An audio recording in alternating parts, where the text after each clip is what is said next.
का कंदी बात ना अरे कंदी हटा बाजी बना तो ठीक बा।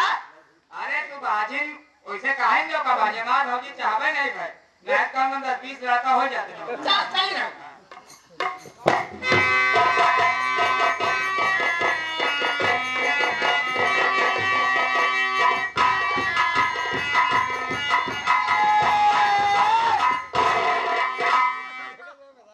हमारा बाबू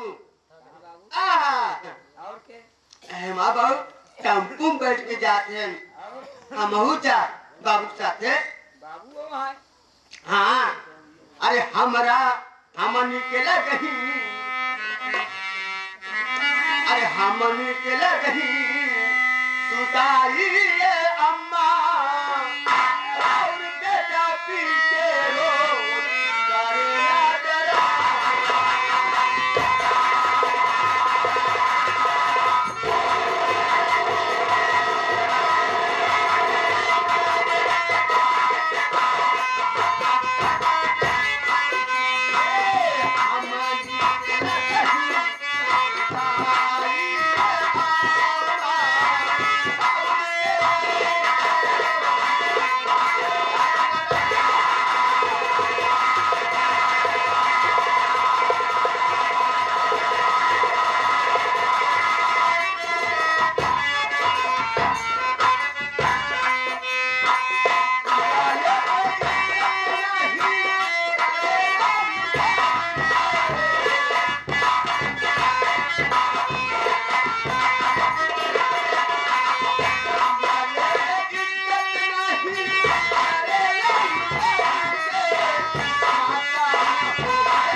बहुत गजब हो गया।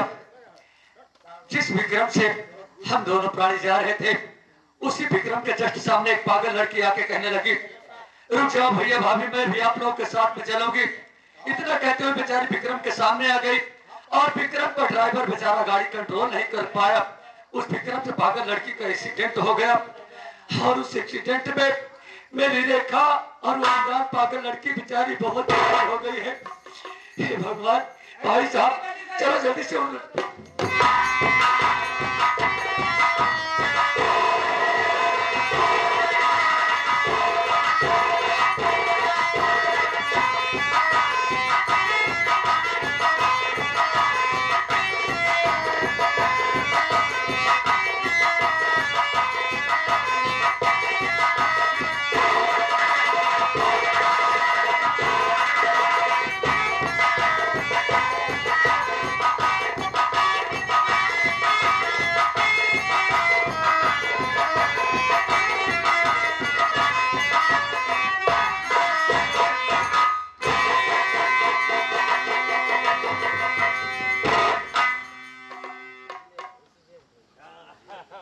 हे भगवान बहुत गजब हो गया। एक्सीडेंट में मेरी रेखा का काफी खून निकल गया है और ये बेचारी पागल लड़के का खून निकल गया है। मेरे पास उतना पैसा नहीं है कि मैं इन दोनों का इलाज करा सकूं। भाई साहब ये मेरी बीवी रेखा है, इसके पेट में बच्चा पल रहा है भैया और ये अनजान पागल लड़की है एक्सीडेंट में बहुत जख्मी हो गए हैं। आपके पास कुछ पैसा हो तो मुझे पैसा दे दो। भगवान की सौगंध खा के